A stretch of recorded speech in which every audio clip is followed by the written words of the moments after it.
Mama, ndo chiko icho cha Mungu. Ndo chiko. Hata mama sio huyu mamona huyu. Anakuneka boyfriend kasana mari mamona. Ndani mari.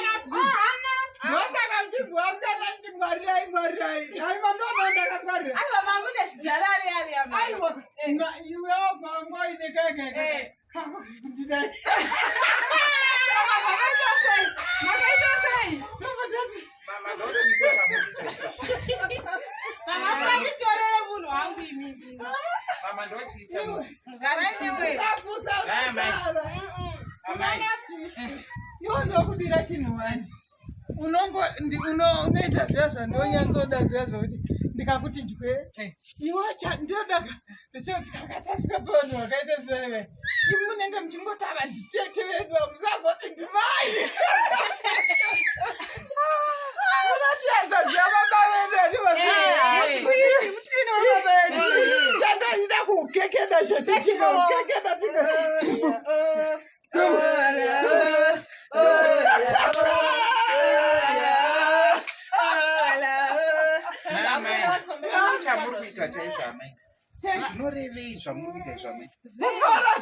Kufara muchirasa hunhu nevana kudai. Iwe maboko akafa vasina kumbofara.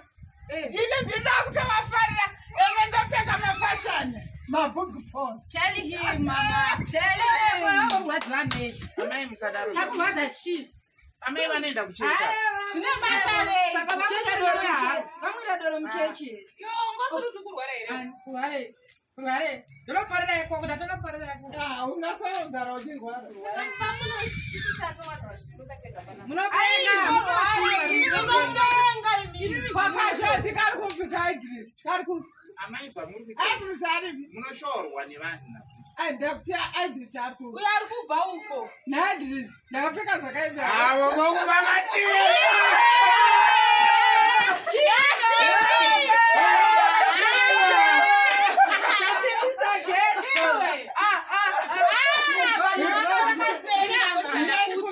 Uchavageza vese vakadai so.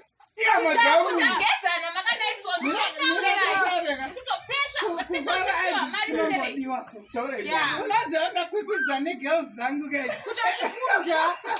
Kutaka usipsiki Steve. Ndakachambira mapiano mama. Wakachambira mapiano. Unaziona kuti andachitsakaenda vanadisa. Vati kwandiri chika. Yamana. Kwandiri papi baba nakaona vai. Vasidaidzona pepe. Oh, shame. Amai zvamuri kuita izvi. Feel shame. Inini handikuzvifarira. Handizvifarira amai zvamuri. Zvekurasa hunhu mukadzi mukuru nevana muchida izvo zvamuri. Munozviona sei amai? Musadaro amai. Madutu chasikana madutu chakupa. Mama,